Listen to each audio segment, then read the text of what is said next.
సమస్త వీతరణ స్వాతం లక్ష్మణ సమాజము శ్రీ శ్రీ శ్రీ లక్ష్మీ నరసింహ దేవస్థానము ఏకాదశ బ్రహ్మోత్సవాలు జరుగుతున్న సందర్భం వనస్థలపురం ఎల్బీ నగర్ నియోజకవర్గంలో. సో మరి ఇక్కడ గుడి ఆలయ కమిటీ సభ్యులు, అభివృద్ధి సభ్యులు ఎస్కడి నగర్లో మరి ఇక్కడ ఉన్నటువంటి సంక్షేమ సంఘం సభ్యులందరూ కూడా ఈరోజు కార్యక్రమం 13, 14, 13 నిర్వహిస్తున్నారు. మరి ఆలయ కమిటీ సభ్యులు సోమారెడ్డి గారు ఉన్నారు, వెంకట రమణాచార్యుల వారు ప్రస్తుతం మనతో ఉన్నారు. సో ఈ కార్యక్రమాన్ని ఫస్ట్ మరి సోమారెడ్డి గారితో మాట్లాడదాం. చెప్పండి సార్. ఈరోజు మా కాలనీలో గల శ్రీ శ్రీ శ్రీ లక్ష్మీ నరసింహస్వామి ఆలయ ప్రాంగణంలో వార్షిక బ్రహ్మోత్సవాలు ఘనంగా నిర్వహించడానికి అన్ని ఏర్పాట్లు చేయడం జరిగింది. ఈరోజు మొదటి రోజు 108 కలశములతో స్వామివారి అభిషేక కార్యక్రమం నిర్వహించడం జరిగింది ఉదయము. ఇప్పుడు సాయంకాలం శ్రీ మాతా రాజ్యలక్ష్మి అమ్మవారికి కుంకుమార్చన కార్యక్రమం జరిగింది. రేపు మహిళా మండలి వారి ఆధ్వర్యంలో కుంకుమార్చన కార్యక్రమం కూడా ఇప్పుడే ముగిసింది. రేపు ఉదయము అగ్ని ప్రతిష్టతో రేపు హోమం కార్యక్రమాలు ప్రారంభమవుతున్నవి. తర్వాత రేపు సాయంత్రము స్వామివారి మాడవీధిలో ఊరేగింపు కార్యక్రమం కూడా ఉంటుంది. మరి తిరిగి 15వ తారీఖు స్వామివారి కళ్యాణోత్సవము, తదనంతరం తీర్థప్రసాద కార్యక్రమం కూడా ఉంటుంది. కావున భక్తులందరూ ఈ కార్యక్రమానికి విచ్చేసి ఈ ఆలయాన్ని దర్శించవలసిందిగా అందరి భక్తజనులందరికీ మేము కోరుచున్నాము V3 ద్వారా. చెప్పండి వెంకటరమణాచార్య గారు, ఏ కార్యక్రమాలు చేసే అవకాశం ఉంది? ఈ దేవాలయంలో ప్రతి స్వాతి నక్షత్రానికి అభిషేకం జరుగుతుంది. స్వామివారికి రోజు దీప నైవేద్యాలు జరుగుతాయి. ఈ స్వామివారి గుళ్ళో బ్రహ్మోత్సవాల సందర్భంగా ఈ 3 రోజులు వైభవంగా కార్యక్రమాలు జరపబడును. ఈరోజు కార్యక్రమాలు పొద్దున అభిషేకంతో స్టార్ట్ అయిపోయింది. ఈరోజు కుంకుమార్చన అయిపోయింది. మళ్ళీ సాయంకాలము బ్రాహ్మణులకు రక్షాబంధన, దీక్షా వస్త్రాలు, తర్వాత రేపు పొద్దున మళ్ళీ అగ్ని ప్రతిష్ట, హోమం, బలిహరణము, సంతానం కావడానికి ముద్దలు ఇవ్వడం, ప్రసాదం, బలిహరణం, అక్కడ కళ్యాణను గరునికి ఆ దయస్తంభానానికి వివాహం జరిపిస్తారు. అదైన తర్వాత సంతానం కావడానికి మా దంపతులకు మన గరుడ ముద్దలు అందిస్తారు. అది రేపటి కార్యక్రమం. రేపు సాయంత్రము మళ్ళీ హోమం ఉంటుంది. తర్వాత ఇది ఉంటుంది. ఎల్లుండి పొద్దున మళ్ళీ హోమము, చక్రతీర్థము, చక్రస్వామికి అభిషేకము, చక్రస్నానము, అలా అనంతరం తర్వాత కళ్యాణ మహోత్సవం జరుగుతుంది. కళ్యాణ మహోత్సవం తర్వాత మళ్ళీ తీర్థప్రసాదాలు, ఆరింపు, అది గోష్ఠి కార్యక్రమం. మళ్ళీ సాయంకాలము అది పుష్పయాగము, సాయంత్రం పుష్పయాగం జరుగుతుంది. సప్తయాగ పుష్పయాగం జరుగుతుంది. ఇది 2012లో ఈ విగ్రహ ప్రతిష్ఠ చేసిన దగ్గర నుంచి మా నరసింహస్వామి దేవాలయం ప్రతి సంవత్సరం అభివృద్ధి చెందుతూనే ఉన్నది. కోరికలు తీర్చే కొంగు బంగారంగా భక్తులందరూ భావిస్తున్నారు. ఈ చుట్టుపక్కల కాలనీ, మా కాలనీ కాకుండా చుట్టుపక్కల కాలనీ వాళ్ళందరూ కూడా విచ్చేసి కోరికలు కోరుకున్న తర్వాతనే మాకు వచ్చేసి విరాళాలు ఇస్తున్నారు. అవి తీరిన తర్వాతనే మాకు ఇస్తున్నారని చెప్పేసి మా కమిటీ వారి విశ్వసిస్తున్నాం మేమందరం కూడా. ఈ ఆలయ అభివృద్ధికి మా కాలనీ పాత ఎక్స్ ప్రెసిడెంట్ పుల్లారెడ్డి గారు, సుధాకర్ రెడ్డి గారు, ఎంతోమంది, ఇక్కడ సోమారెడ్డి గారు ఫస్ట్ చైర్మన్, తర్వాత నేను చైర్మన్గా ఉన్నప్పుడు విగ్రహ ప్రతిష్ఠ అయింది.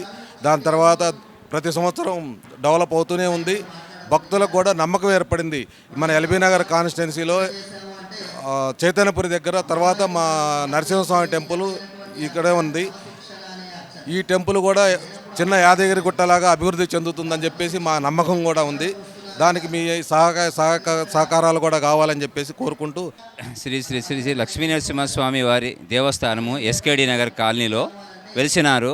ఈ చుట్టుపక్కల్లో చైతన్యపురి తర్వాత మళ్ళీ ఈ చుట్టుపక్కల దాదాపుగా ఒక 10 కిలోమీటర్ల డిస్టెన్స్లో ఇక్కడ ఎస్కేడి నగర్లోనే వెలిసారు శ్రీ లక్ష్మీ నరసింహస్వామి. 2012లో ప్రతిష్ఠ జరిగినటువంటి ఈ మా గుడి లక్ష్మీనరసింహస్వామి గుడి రాజ్యలక్ష్మి సమేత శ్రీ లక్ష్మీనరసింహస్వామి గుడి చాలా బాగా డెవలప్ అవుతూ భక్తులందరినీ కోరిన కోరికలు తీరుస్తూ వారి నమ్మకాలు ఖచ్చితంగా ఇక్కడ నెరవేరుతాయి. అలాగా భక్తులు ప్రతి సంవత్సరం భక్తులు వేల కొద్ది పెరుగుతున్నారు. ఆ భక్తుల కోరికలు కూడా తీరుతున్నాయని చెప్పేసి వారు చెప్పడం జరిగింది. సో మా ఈ కాలనీలో వెలిసినటువంటి లక్ష్మీనరసింహస్వామి సకల జనులకు ఆరాధ్య దేవుడు కాబట్టి అందరు కోరికలు తీరుస్తాడు కాబట్టి అందరూ ఈ యొక్క లక్ష్మీనరసింహస్వామిని సేవించుకొని ధరించగలని ప్రార్థిస్తున్నాను. ఓం బ్రహ్మ విష్ణు శివాత్మికాయే నమః. ఓం త్రికాలజ్ఞాన సంపన్నాయ నమః. ఓం భువనేశ్వర్యే నమః.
తలచిన వెంటనే ఎవరి స్థానంలో వాళ్ళు లేకపోతే ఏది రాదు. ఆళ్లకు ప్రజలు దీపారాధనలో వచ్చను తల్లి మహాలక్ష్మి, వచ్చను తల్లి మహాలక్ష్మి. సంతానమిచ్చను సంతానలక్ష్మి, వరములనిచ్చను వరలక్ష్మి.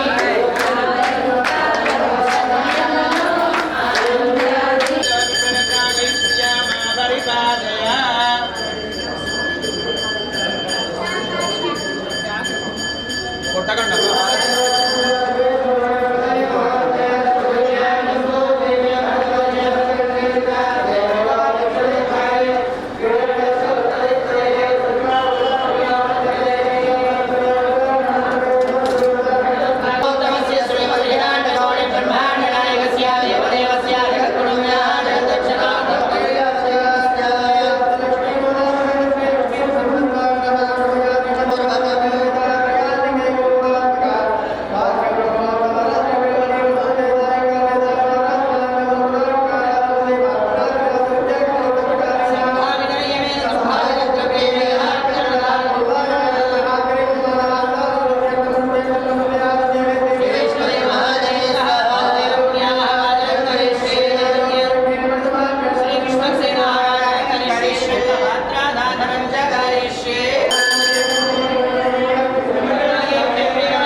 కానీ ఇంత ఎండలో కూడా ఎండ మండిపోతూ ఉన్నటువంటి సందర్భంలో కూడా ఆ అమ్మవారి యొక్క చల్లని దృష్టి ఇలా కురిసింది అంటే భగవద్ అనుగ్రహం మనకి పరిపూర్ణంగా ఉంది అని చెప్పడానికి ఇది నిదర్శనం. ఇది కేవలం ఒకరి వల్ల అయ్యేది మాత్రమే కాదు. ఇక్కడ ఆలయంలో ఉండేటువంటి కమిటీ సభ్యులంతా కూడా వారు ఎంతో ఒక అద్భుతమైనటువంటి దీక్షతోని కేవలం మనం చాలా ఆలయాల్లో చూస్తూ ఉంటాం, కార్యక్రమాలు సహజంగా జరుగుతూ ఉంటాయి, కానీ అందరూ కలిసికట్టుగా ఉండి చేయడం విశేషం. ఇప్పుడు ఒక పుష్పం అందంగా ఉంటుంది, అది విడిగా మరొక పుష్పం అందంగా ఉంటుంది, కానీ అన్ని పుష్పాలు కలిసి ఒక అందమైనటువంటి మాలలాగా ఏర్పడినప్పుడు మాత్రమే దాని యొక్క సౌందర్యం బాగా పెరుగుతుంది. అలానే వ్యక్తులంతా కూడా కలిసి ఒక సమిష్టిగా కూడి ఇది మన కార్యక్రమం, ఆలయంలో మనం చేసుకోగలిగితే ఈ భక్తులంతా ఆనందంగా ఉండాలి, లోకమంతా ఆనందంగా ఉండాలి, సమాజంలో ఎటువంటి ఇబ్బందులు కలగకుండా ఉండాలి అనేటువంటి ఒక సత్సంకల్పంతో, ఒక ప్రేమమయమైనటువంటి హృదయంతో మన లక్ష్మీ నరసింహస్వామి యొక్క ఆలయ కమిటీ సభ్యులంతా కూడా ఒక దీక్షగా, ఒక ప్రేమ భావనతో చేస్తూ ఉన్నారు. కనుక భక్తులంతా కూడా ఎంతో మన నాస్తికులు అంటే కేవలం దైవం లేరు అని చెప్పేవారు మాత్రమే కాదు, వేదాన్ని విశ్వసించని వాళ్ళంతా కూడా నాస్తికులే. కనుక ఆ వేదానికి ప్రతిరూపమైనటువంటి గరుత్మంతునికి నమస్కారం చేసే ఆలయం లోపలికి మనం ప్రవేశిస్తాము. కనుక అటువంటి వేదస్వరూపుడైనటువంటి గరుత్మంతుడు తన చుట్టూ మహాసర్పాల లాంటిది. చూడండి, బయట ఉండేటువంటి సర్పం మన ఇంటికి వస్తుందంటే జాగ్రత్త పడతాం, కానీ మనకే అని అంటారు కామము క్రోధము. కనుక ఆ కామ క్రోధము అనేటువంటి శత్రువులు మహాసర్పాలలాగా ఆ దుర్గుణాలని మన లోపల ఇంజెక్ట్ చేస్తూ ఉంటాయి. వాటి తొలగించేటువంటి స్వామి పుణ్యాహవాదన కార్యక్రమం జరిగి ఆ మోక్షాలని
ఈ కార్యక్రమాలను దిగ్విజయంగా పరచగలరని మనది.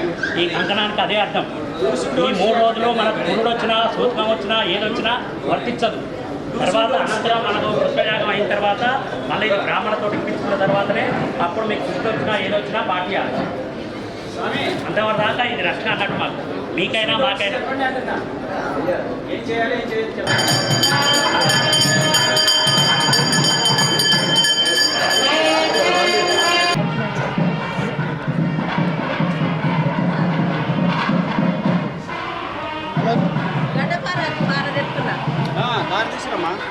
కడకరమ్మా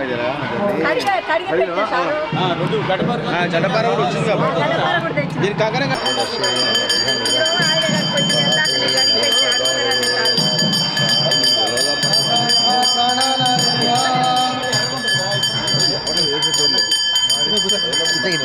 ఇట్లా తీసుకురా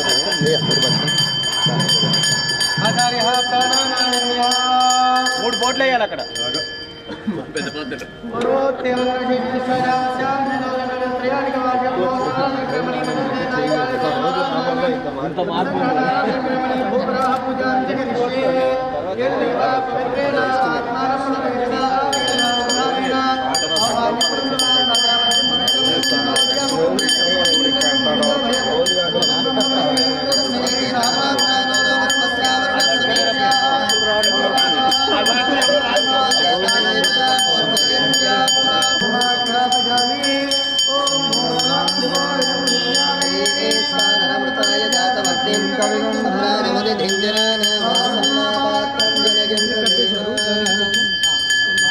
కంకణం దీనికి అట్లా పసుపు ఓం ఆర్ద్రం బాలాజీ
यज्ञार्हाय देवाय महावराहाय पुराणपुरुषाय शरीरे सतियो नरः धातु साम्ये स्थिते स्मर्ता विश्वरूपं क्षमामजं ततस्तं प्रियमानन्तो काष्ठा पाषाण सन्निभम् अहं स्मरामि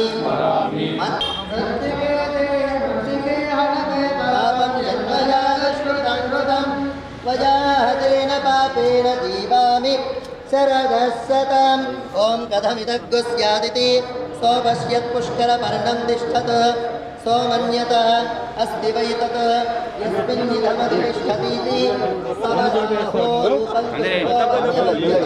तत्पुष्करपर्णे నిన్న నింపాలి కొబ్బరి చిప్పలు తీసేయండి అక్కడ అందరూ తల చేయండి అందరూ వేయండి వంగండి మట్టిపోయింది ఇందులో అందరూ పోయింది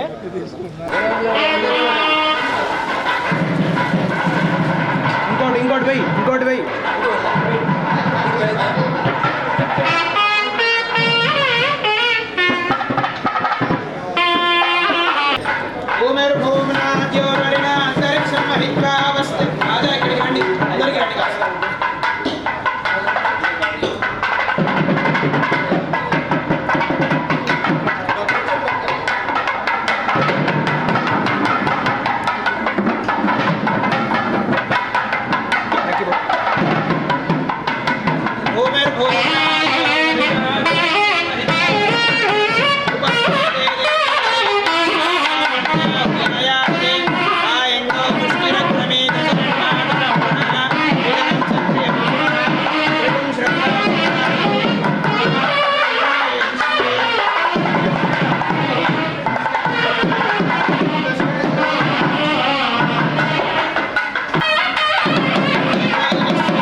అంటే ఆ నవధాన్యాలు ఎలా అయితే అంకురిస్తూ ఉంటాయో మన జీవితంలో కూడా అంటే 9 అని ఒక అర్థం. నవయోధరః ధాతు సామ్యే స్థితే స్మర్త విశ్వరూపం సమాభజం పతస్థం మ్రియమానంతో కాష్ఠపాషాణ సన్నిభం అహం స్మరామి మద్భక్తం నయామి పరమాం గతిం. స్థితే మనసి సుస్వస్థే అంటే మనసు శరీరము ఆరోగ్యంగా ఉన్నప్పుడు ఎవరైతే నన్ను స్మరిస్తారో ఆ శరీరము మనస్సు ఆరోగ్యంగా లేనప్పుడు నేనే వాళ్ళని స్మరించి రక్షిస్తాను అని చెప్పినంతా కూడా ఇక్కడ సూక్ష్మ రూపాలతో ఉంటారు. రాక్షసులంతా కూడా సూక్ష్మ రూపాలతో ఉంటారు. మరి దేవుడికి అందరు పిల్లలే కదా. మరి దేవుడు ఏం తెలియజేస్తాడంటే ఎవరైతే అశ్రద్ధగా ఉంటారో వారి లోపల ఉండే తపస్సు